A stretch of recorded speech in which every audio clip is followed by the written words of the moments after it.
A aquisição, pergunta se a formação do imaginário pessoal é um elemento importante para passar de camada. É fundamental. Quer dizer, o tempo todo você está aprendendo coisas, você está absorvendo cultura, tá certo? E isso vai formar uma massa crítica que, de certo modo, te força a passar de uma camada para outra, tá certo? Isso quer dizer que sem a aquisição de bastante cultura, a pessoa não realmente. Eu acho difícil uma pessoa sem cultura chegar à maturidade. Porque ela não tem elementos simbólicos para raciocinar sobre sua vida. Não tem linguagem para isso. Mesmo que sinta, vamos dizer, o indivíduo entra na crise da maturidade, bom, provavelmente o que ele vai fazer é cair para uma camada anterior. Você não tem elementos para elaborar isso. O próprio aprendizado, quando as pessoas fazem, por exemplo, a pessoa entra numa crise existencial e vai fazer uma psicoterapia. O que ela vai fazer na psicoterapia? Aprender uma linguagem na qual ela possa falar do que ela está sentindo. Muitos desses estados, às vezes, são vivenciados de maneira muda, de maneira inarticulada. Tá certo? E o próprio esforço de articulação impele a pessoa a saltar uma camada. Né? Então, por exemplo, quando deste período de crise, camada 8, se cria, né, uma personalidade intelectual, o que aconteceu? Os instrumentos de expressão da pessoa se diversificaram. Ele se tornou mais capaz de articular interiormente. Só que a articulação dele, que ele faz, já não é apenas de um problema pessoal. Aquilo se torna útil para muita gente, ele está dando voz a muita gente, por assim dizer. O ideal da sociedade brasileira é manter todo mundo na quarta camada, exceto aqueles poucos felizes que chegaram à sexta e sabem ganhar dinheiro em cima dos outros.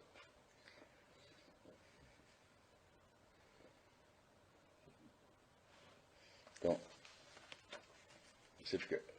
as pessoas que chegam à sexta camada vendem fórmulas de felicidade para os idiotas que ficaram na quarta. Isto é o Brasil. Ora, gente, mente na sua cabeça, a sociedade brasileira não é normal. Não é normal, quer dizer, ela não é uma sociedade feita para o ser humano. É feita para manter todo mundo muito abaixo do que o ser humano pode fazer. A conquista da maturidade no Brasil é quase impossível. Por quê? Porque você não encontra, vamos dizer, os similares com os quais você possa dialogar no mesmo nível.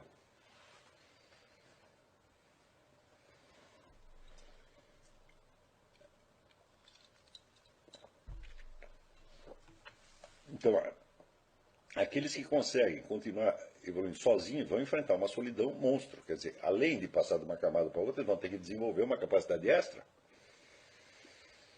né, de suportar essa solidão. Então, há pouquíssimas pessoas. Porque esta capacidade para a solidão, essa também não é normal no ser humano. Né?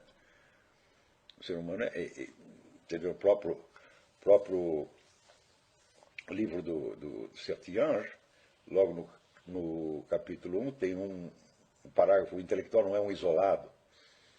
Tá certo? Então, a vida intelectual é constituída de colaboração.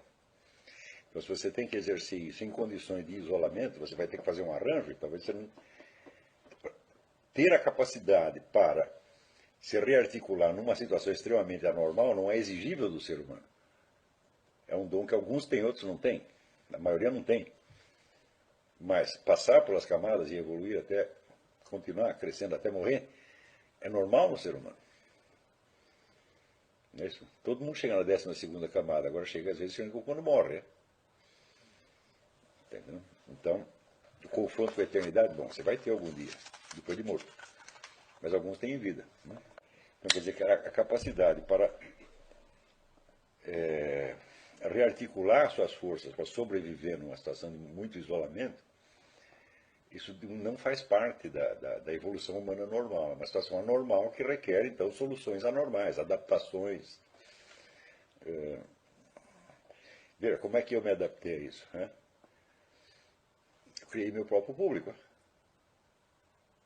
Não tem leitores para mim? Eu vou formar os leitores. Que escritor que é obrigado a fazer isso? Quase nenhum, né? Você imagina se, sei lá, Thomas Mann, ou François Mauriac tivesse que inventar o seu próprio público. Falei, nunca aconteceu para ele. Existia já um público e escreveu para esse público. Né? Agora, eu vou ter que educar as pessoas, porque daí elas serão capazes de ler o que eu escrevi. Se eu fosse, vamos dizer, por vocação, um escritor, no sentido puro e estrito da coisa, eu teria sido liquidado. Mas tinha outras capacidades aí, professor, conferencista, articulador, promoter, como dizer, organizador cultural, tem que fazer um pouco tudo, né? Um sujeito viveu uma situação muito similar com Ortega y Gasset. Ortega y Gasset dizia que exercia todas as funções.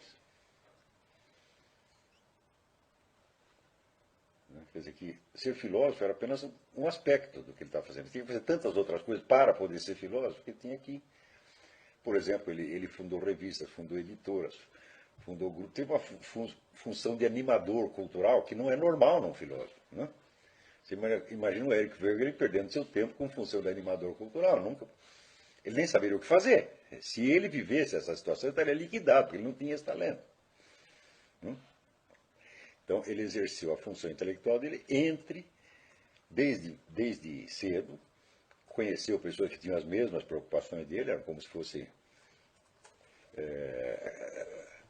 companheiros vocacionais, sempre teve, sempre dialogou só com eles e viveu nesse meio. Agora, o Ortega y Gasset, ele diz, quando ele voltou da Alemanha, tendo estudado ali, com o que tinha de melhor na Universidade da Alemanha, ele voltou para o meio espanhol, que estava extremamente subdesenvolvido nisso aí. Ele não tinha com quem conversar, ele teve que praticamente inventar o seu próprio público.